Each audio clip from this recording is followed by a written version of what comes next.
जब अमेरिका ने दुनिया का पहला न्यूक्लियर बॉम्ब बनाया तो उसे लगा कि बस अब वो दुनिया का बादशाह है जिसे कोई छू भी नहीं सकता, लेकिन वो गलत था। उस एक धमाके ने दुनिया में एक खतरनाक रेस शुरू कर दी और आज दुनिया में 10 ऐसे कंट्रीज हैं जिनके पास न्यूक्लियर बॉम्ब बनाने का कोड है। कुछ कंट्रीज ने एक दूसरे की मदद की और कुछ ने चोरी किया, लेकिन सभी कंट्रीज ने जासूसों, धोखे और सीक्रेट डील्स का सहारा लिया। हम आज देखेंगे कि कैसे इन 10 मुल्कों ने एक दूसरे से मुकाबला करते हुए दुनिया की सबसे खतरनाक टेक्नोलॉजी बनाई, और हम उन कंट्रीज को भी देखेंगे जो ये टेक्नोलॉजी हासिल करने के बिल्कुल करीब पहुंच गए थे, और उन कंट्रीज को भी जिनका न्यूक्लियर वेपन बनाने की लिस्ट में अगला नंबर है। ये कहानी असल में जर्मनी में शुरू होती है 1938 में। ये वो वक्त था जब साइंटिस्ट्स ने पहली बार न्यूक्लियर फिशन डिस्कवर किया। उन्हें पता लगा कि एटम्स को तोड़कर वो चेन रिएक्शन के जरिए मैसिव एनर्जी रिलीज कर सकते हैं। इस डिस्कवरी ने पूरी साइंटिफिक कम्युनिटी को हिला कर रख दिया। अगले ही साल एल्बर्ट आइंस्टाइन ने अमेरिका को वार्निंग भेजी। उसने अमेरिकन गवर्नमेंट को बताया कि नाज़ीज इस नई साइंस को वेपनाइज कर सकते हैं।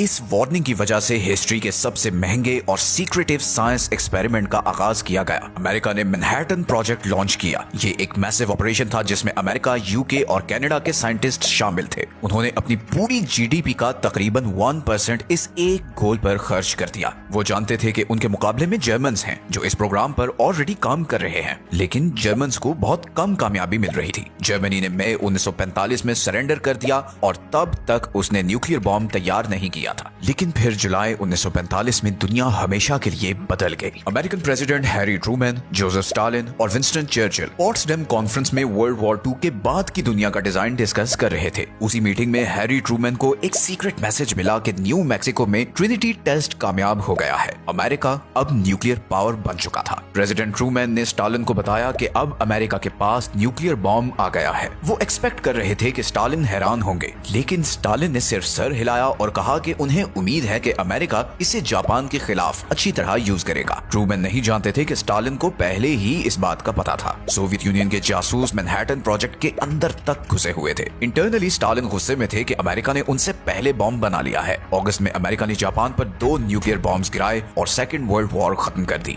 लेकिन इन धमाकों का धुआं जैसे ही छटा, एक नई रेस शुरू हो चुकी थी। Soviet union nuclear club join करने वाला दूसरा मुल्क बन गया। उन्होंने अपनी रिसर्च 1941 में ही शुरू कर दी थी। वो तब ही अलर्ट हो गए थे जब उन्होंने नोटिस किया कि अमेरिकन और ब्रिटिश साइंटिस्ट्स ने अचानक न्यूक्लियर फिजिक्स पर पेपर्स पब्लिश करना बंद कर दिए हैं। उन्हें रियलाइज हो गया कि काम अब अंडरग्राउंड हो चुका है। जापान में तबाही देखने के बाद सोवियत प्रोग्राम ने फुल स्पीड पकड़ ली। उन्होंने अमेरिकन से बहुत ज्यादा डेटा चोरी किया था, लेकिन एक मसला था, वो बहुत शक्की थे। उन्हें डर था कि अमेरिकन डबल एजेंट्स उन्हें नुकसान पहुंचाने के लिए गलत डेटा फीड कर रहे होंगे। इसी वजह से उन्होंने चोरीशुदा डिजाइन्स पर पूरा भरोसा नहीं किया। उन्होंने जर्मन साइंटिस्ट्स को पकड़ा और उनके साथ ये सारी रिसर्च वेरीफाई की। वो उससे कई ज्यादा स्पीड से आगे बढ़े जितना वेस्ट एक्सपेक्ट कर रहा था। 1949 में सोवियत्स ने कजाकिस्तान में RDS-1 डेटोनेट किया और अमेरिकन मोनोपोली को खत्म कर दिया। इस कोल्ड वॉर में हथियारों की दौड़ अब ऑफिशियली शुरू हो चुकी थी। आप अज्यूम कर रहे होंगे कि तीसरा मुल्क शायद यूनाइटेड किंगडम होगा। आखिर ब्रिटिशर्स अमेरिकन के दोस्त थे। उन्होंने ट्यूब एलॉयज के नाम के प्रोजेक्ट में पहले ही काफी ग्राउंड वर्क किया हुआ था, पर क्विबेक एग्रीमेंट के मुताबिक उन्हें ये सारी रिसर्च अमेरिका को देनी पड़ी। इस एग्रीमेंट में लिखा था कि दोनों मुल्क आपस में टेक्नोलॉजी शेयर करेंगे, लेकिन 1946 में अमेरिका ने उस एग्रीमेंट को हवा में उड़ा दिया। उसने एक लॉ पास किया जिसने न्यूक्लियर इंफॉर्मेशन के एक्सचेंज को कट ऑफ कर दिया। वो न्यूक्लियर सीक्रेट्स को सिर्फ अपने तक रखना चाहते थे। ब्रिटेन शॉक्ड रह गया। उन्हें एहसास हुआ कि वर्ल्ड पावर रहने के लिए उन्हें खुद ही कुछ करना पड़ेगा।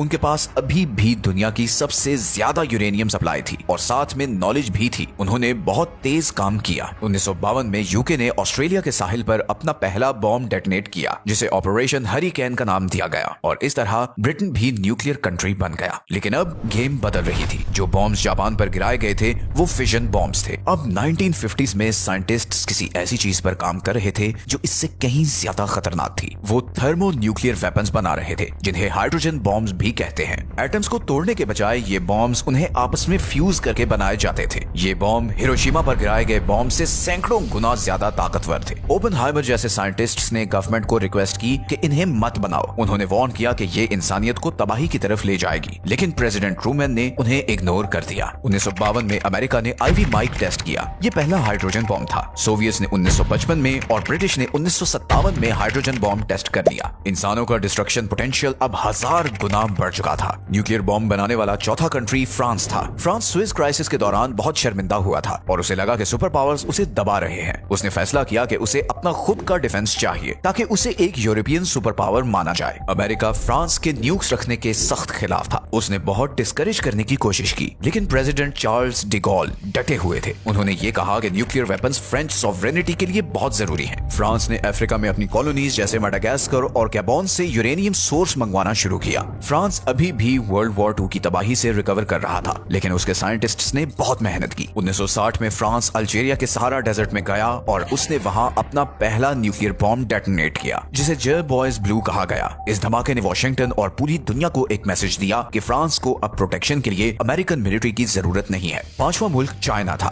चाइनीज अमेरिकन के खिलाफ डिफेंस चाहते थे। शुरू में सोवियत यूनियन ने उनकी मदद की। वो चाइना को एक साथी कम्युनिस्ट कंट्री समझते थे, लेकिन फिर रिलेशंस खराब हो गए। असल में सोवियत लीडर क्रुश्चेव ने स्टालिन की लेगेसी को क्रिटिसाइज करना शुरू किया। वो वेस्ट के साथ बेहतर रिलेशंस चाहते थे। माओ जेडोंग को ये बहुत गलत लगा। उन्होंने सोवियत पर इल्जाम लगाया कि वो अपनी रेवोल्यूशनरी स्पिरिट खो रहे हैं। दोनों मुल्क अलग हो गए और सोवियत ने अपनी सारी टेक्निकल हेल्प वापस ले ली। उन्होंने चाइना को बाकी चीजें खुद फिगर आउट करने के लिए छोड़ दिया। उस वक्त चाइना में एक जबरदस्त कल्चरल रेवोल्यूशन चल रही थी, लेकिन उन्होंने सारे रिसोर्सेज न्यूक्लियर बॉम्ब बनाने में लगा दिए। 1964 में चाइना ने लॉप नूर झील पर अपना पहला एटॉमिक बॉम्ब टेस्ट करके दुनिया को शॉक कर दिया। इसके बाद उन्होंने एक और शॉक दिया। सिर्फ 2.5 साल बाद उन्होंने हाइड्रोजन बॉम्ब भी टेस्ट कर दिया। ये किसी भी कंट्री की तरफ से बेसिक फिशन बॉम्ब से एडवांस्ड फ्यूजन बॉम्ब तक जाने की सबसे तेज डेवलपमेंट थी। इस लिस्ट में छठा मुल्क सबसे ज्यादा मिस्टीरियस है और वो है इसराइल। आज तक इसराइल ने ऑफिशियली कभी एडमिट नहीं किया कि उसके पास न्यूक्लियर वेपन्स हैं। इस मामले में वो खामोशी रखता है। 1950s में इसराइल ने नेगेव डेजर्ट में फ्रांस की मदद से एक सीक्रेट न्यूक्लियर फैसिलिटी बनाना शुरू की। अमेरिकन स्पाई प्लेन्स ने ये कंस्ट्रक्शन साइट स्पॉट कर ली। प्रेसिडेंट जॉन एफ कैनेडी बहुत परेशान हुए और उन्होंने इस प्लांट की इंस्पेक्शन की डिमांड की। इसराइलीज ने टाल मटोल किया और कुछ नहीं बताया। उन्होंने अंडरग्राउंड बॉम्ब मेकिंग फैसिलिटीज को छुपाने के लिए फेक वॉल्स और हिडन एलिवेटर्स बनाए। जॉन एफ कैनेडी इसराइल को रोकने से पहले ही मर गए और उनके बाद आने वाले लिंडन बी जॉनसन काफी प्रो इसराइल थे। माना जाता है कि 1967 तक इसराइल के पास न्यूक्लियर बॉम्ब आ चुका था। दुनिया को इसकी कंफर्मेशन बहुत सालों बाद 1986 में मिली। मोर्डेशाई वानूनू नाम के एक टेक्नीशियन ने सीक्रेट इसराइली फैसिलिटी में काम किया था। उसने वहां की फोटोज ली और उन्हें मुल्क से बाहर स्मगल किया। उसने ये स्टोरी एक ब्रिटिश न्यूज़पेपर को दी, लेकिन इससे पहले कि स्टोरी पब्लिश हो सकती, इसराइली सीक्रेट सर्विस मोसाद उस तक पहुंच गई। उन्होंने एक ट्रैप लगाया। एक फीमेल एजेंट ने लंदन में अमेरिकन टूरिस्ट होने का नाटक किया। उसने वनूनू के साथ फ्लर्ट किया और उसे अपने साथ रोमांटिक वीकेंड के लिए रोम चलने पर कन्विंस किया। जैसे ही वो रोम पहुंचा, उसे ड्रग दिया गया, किडनैप किया गया और वापस इसराइली शिप कर दिया गया। उसने वहां 18 साल जेल में गुजारे। उसकी कुर्बानी की वजह से दुनिया को पता लगा कि इसराइल वाकई एक न्यूक्लियर पावर था। सातवां मुल्क इंडिया था। इंडिया सराउंडेड था। वो दो ताकतवर दुश्मनों के बीच ट्रैप्ड फील करता था। वो 1962 में चाइना से जंग हार चुका था और दूसरे बॉर्डर पर अपने राइवल पाकिस्तान के साथ लगातार लड़ रहा था। इंडिया ने कनाडा से लाए गए एनर्जी रिएक्टर में रिसर्च प्रोग्राम शुरू किया। इंडिया ने क्लेम किया कि वो बॉम्ब नहीं बना रहे, लेकिन 1974 में उन्होंने रेगिस्तान में एक टेस्ट किया। उन्होंने इसे पीसफुल न्यूक्लियर एक्सप्लोजन कहा और इसका कोड नेम स्माइलिंग बुद्धा था। दुनिया में एक खलबली मच गई। कनाडा और अमेरिका ने टेक्नोलॉजी मिसयूज करने पर इंडिया पर सैंक्शंस लगा दिए। इंडिया कुछ अरसे के लिए रुक गया, लेकिन 1990s में उसने ऑफिशियली अपने प्रोग्राम को वेपनाइज कर दिया। उन्होंने no first use policy declare की। इसका मतलब है कि वो वादा करते हैं कि वो न्यूक्स तब तक यूज नहीं करेंगे जब तक कोई और पहले इंडिया पर न्यूक्लियर बॉम्ब यूज ना करे। 8वीं कंट्री की शायद सबसे यूनिक स्टोरी है। ये साउथ अफ्रीका था। 1970s तक साउथ अफ्रीकन गवर्नमेंट बिल्कुल अकेली हो चुकी थी। बाकी दुनिया उनके रेसिज्म से नफरत करती थी और मदद करने से इनकार करती थी। उन्होंने अपने बॉर्डर्स की तरफ देखा और उन्हें हर जगह दुश्मन नजर आए। अंगोला जैसे पड़ोसी मुल्क कम्युनिस्ट कंट्रोल में जा रहे थे। उन्होंने फैसला किया कि उन्हें अल्टीमेट इंश्योरेंस पॉलिसी चाहिए। उनके पास बहुत ज्यादा यूरेनियम रिजर्व्स थे और उन्होंने उन्हें यूज करना शुरू किया। 1989 में एक अमेरिकन सैटेलाइट ने साउथ अफ्रीका के कंट्रोल वाले आइलैंड्स के करीब इंडियन ओशन में मिस्टीरियस लाइट डिटेक्ट की। ये माना जाता है कि ये इसराइल के साथ एक जॉइंट न्यूक्लियर टेस्ट था। 1980s तक साउथ अफ्रीका ने 6 फुली फंक्शनल न्यूक्लियर बॉम्ब्स बना लिए थे, लेकिन फिर दुनिया बदल गई। सोवियत यूनियन कोलैप्स हो गया, कम्युनिज्म का थ्रेट खत्म हो गया। साउथ अफ्रीकन गवर्नमेंट जानती थी कि उनका वक्त खत्म हो रहा है। वो नेल्सन मंडेला की सरबराही में आने वाली नई गवर्नमेंट को न्यूक्लियर वेपन्स देने से खौफजदा थे। उन्होंने वो किया जो कोई और कंट्री नहीं कर सकता था। उन्होंने वॉलंटरीली अपने सारे न्यूक्लियर वेपन्स डिसमेंटल कर दिए। उन्होंने उन्होंने सारे ब्लूप्रिंट्स डिस्ट्रॉय कर दिए और यूरेनियम को पिघला दिया। तो साउथ अफ्रीका वो अकेला मुल्क है जिसने अपने न्यूक्स बनाए और फिर सब खत्म कर दिए। नोवा मुल्क है पाकिस्तान। 1971 में इंडिया से आधा मुल्क गंवाने के बाद पाकिस्तानी प्राइम मिनिस्टर जुल्फिकार भुट्टो ने ऐलान किया कि अगर लोगों को घास भी खानी पड़ी तब भी वो अपना न्यूक्लियर बॉम्ब बनाएंगे। वो इंडिया को डोमिनेट करने नहीं दे सकते थे। इस प्रोग्राम के हीरो अब्दुल कदीर खान थे। वो नेदरलैंड्स में एक फैसिलिटी में मेटलर्जिस्ट थे जो यूरेनियम इनरिच करती थी। उन्होंने अपनी क्लियरेंस यूज करके सेंट्रीफ्यूजेस के टॉप सीक्रेट ब्लूप्रिंट्स चोरी किए। उन्होंने ये सारे डिजाइन्स याद किए, उन्हें कॉपी किया और उन्हें वापस पाकिस्तान ले आए। इन डिजाइन्स ने उन्हें एक जबरदस्त हेड स्टार्ट दिया। उन्हें चाइना से भी मदद मिली जो इंडिया को चेक में रखना चाहता था। अमेरिका जानता था कि पाकिस्तान क्या कर रहा है, लेकिन अमेरिका को अफगानिस्तान में सोवियत से लड़ने के लिए पाकिस्तान की मदद चाहिए थी। इसलिए अमेरिकन ने आंखें बंद कर ली। 1998 में इंडिया के टेस्ट्स कंडक्ट करने के सिर्फ हफ्तों बाद पाकिस्तान ने भी जवाब दिया। उन्होंने पहाड़ों में 5 न्यूक्लियर बॉम्ब्स डेटोनेट किए। पाकिस्तान में सब खुश हो गए। उन्होंने प्लेइंग फील्ड बराबर कर दी थी। अनलाइक इंडिया, पाकिस्तान की फर्स्ट यूज पॉलिसी नहीं है। इसका मतलब है कि अगर उन्हें लगे कि वो कन्वेंशनल वॉर हारने वाले हैं तो वो न्यूक्लियर मिसाइल लॉन्च कर देंगे। और अब हम आते हैं इस लिस्ट के आखिरी कंट्री पर, और वो है नॉर्थ कोरिया। नॉर्थ कोरिया को उसी वजह से न्यूक्स चाहिए थे जिस वजह से बाकी सबको चाहिए थे। वो रिजीम सर्वाइवल चाहते थे। किम फैमिली को लगता था कि न्यूक्लियर बॉम्ब्स के बगैर अमेरिका उन पर अटैक कर देगा। उन्होंने शुरू में तो एनर्जी के लिए सोवियत मदद ली, लेकिन फिर एकदम सीक्रेसी में चले गए। उन्होंने वेपन्स ना बनाने का वादा करते हुए ट्रीटी साइन की और फिर उन ट्रीटीज को तोड़ दिया। उन्होंने वो डिजाइन यूज किए जो कहा जाता है कि उन्होंने पाकिस्तान से खरीदे थे। 2006 में नॉर्थ कोरिया ने अपना पहला अंडरग्राउंड न्यूक्लियर टेस्ट किया। ये एक छोटा एक्सप्लोजन था और कुछ एक्सपर्ट्स के मुताबिक ये पार्शियल फेलियर था, लेकिन वो कोशिश करते रहे। 2009 और 2013 में उन्होंने बड़े बॉम्ब्स टेस्ट किए। 2017 तक उन्होंने thermonuclear hydrogen bomb test किया और आज उनके पास इंटरकॉन्टिनेंटल मिसाइल्स हैं जो थियोरेटिकली अमेरिका तक पहुंच सकते हैं। नॉर्थ कोरिया वो अकेला मुल्क है जिसने नॉन प्रोलिफरेशन ट्रीटी से विड्रॉ किया और न्यूक्लियर बॉम्ब बनाया। तो ये वो 10 कंट्रीज हैं जिन्होंने बॉम्ब बनाया, लेकिन कहानी सिर्फ इन तक महदूद नहीं है। ऐसे और भी मुल्क हैं जिनके पास न्यूक्लियर वेपन्स हैं। कोल्ड वॉर के दौरान अमेरिका और सोवियट्स ने पूरी दुनिया में अपने न्यूक्लियर वेपन्स छुपाए। अमेरिकन न्यूक्स आज भी बेल्जियम, जर्मनी, इटली, नेदरलैंड्स और तुर्की में पड़े हैं। रशिया ने अभी रिसेंटली टैक्टिकल न्यूक्लियर वेपन्स वापस बेलारूस में मूव किए हैं। हमें उन मुल्कों को भी देखना होगा जिन्होंने कोशिश की और फेल हो गए। आपको जानकर हैरत होगी कि कितने कंट्रीज न्यूक्लियर बॉम्ब बनाने के करीब थे।